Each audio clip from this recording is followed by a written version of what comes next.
စစ်တူကြီးကပေါ်ဝါဆက်ကိုအမှတ်မထင်ပစ်လိုက်တာပန်းအိုးထဲရောက်ကခစ်တစ်ကမိန်းကလေးတယောက်ရဲ့ခေါင်းပေါ်တန်းတန်းကြီးကျသွားတယ်ဒီလောက်ရက်ကပိုးမွားတွေကိုကြောက်တဲ့အဲ့ဒီမိန်းကလေးကိုချက်ချင်းဒေါသထွက်စေတာမို့သူမရဲ့ရေတန့်ဘူးတွေကရေတွေအလုံးကိုပန်းအိုးထဲလောင်းချလိုက်တယ်လောင်းချပြီးမှသူမသတိထားမိတာကပန်းအိုးထဲမှာရေတစ်စက်မှမရှိဘူးလေဒါနဲ့မိန်းကလေးဟာရေပုံပိုင်ကိုဖွင့်ပြီးရေပြည့်လိုက်တယ်သူမရဲ့ဒီမရည်ရွယ်တဲ့လောက်ရက်ကပဲရှေးခေတ်ကလူပေါင်းထောင်ပေါင်းများစွာရဲ့အသက်ကိုကယ်တင်ဖို့ဖြစ်လာတော့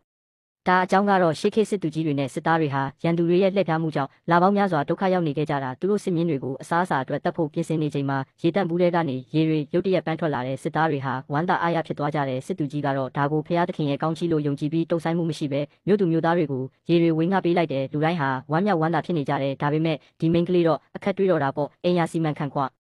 အေးရေးကနေဖုန်းခေါ်ပြီးသူမရေတံပေါင်း103မိကြောင်းအကြောင်းကြားလာတယ်ဒီအတန်ကြားတော့မိန်းကလေးဟာလက်တွေ့ဘဝတဲ့ကိုချက်ချင်းပြန်ရောက်လာပြီးမိဖို့ကြောင့်ကိုအပြေးသွားကရေပုံပိုင်ကိုပိတ်လိုက်ပေမဲ့အံ့ဩစရာကောင်းတာကပန်းအိုးကလုံးဝ၆တွေ့နေစေပဲဒါနဲ့မိန်းကလေးကနီလန်းပြောင်းပြီးအစားအစာနဲ့စမ်းကြည့်ဖို့ဆုံးဖြတ်လိုက်တယ်ထမင်းကျွင်းတွေကိုပန်းအိုးပေါ်တင်လိုက်တယ်ထမင်းတွေကချက်ချင်းပျောက်ကွယ်သွားတယ်ပြီးတော့ကြံနေတဲ့ဟင်းရအလုံးကိုလည်းအပေါ်ကတင်လိုက်တယ်အရင်လိုပဲရလက်ကအတူတူပါ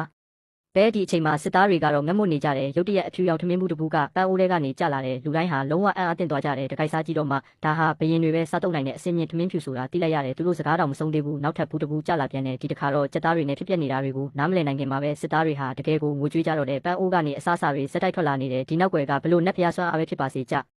ကျေးဇူးတင်ကြောင်းပြဖို့စစ်သူကြီးကကျေးဇူးတင်လွှာရေးသားဖို့ဆုံးဖြတ်လိုက်ပြီးမြို့တစ်ခုလုံးအသက်ရှင်တန်နိုင်ဖို့အစားအစာတွေပုံမူပေးဖို့ပါရန်ဆုတောင်းလိုက်တယ်ပြီးတော့အဲ့ဒီစာကိုမိရှို့ပြီးပန်းအိုးထဲပစ်ချလိုက်တယ်ဒီအတော်အတွင်းမှာမိန်းကလေးကပန်းအိုးထဲကနေထွက်လာတဲ့အမိုက်လို့ထင်ရတာတွေကိုတန်ရှင်းရေးလုပ်ပြီးတဲ့အခါရုတ်တရက်မီကိုနက်တွေပန်းအိုးထဲကနေထွက်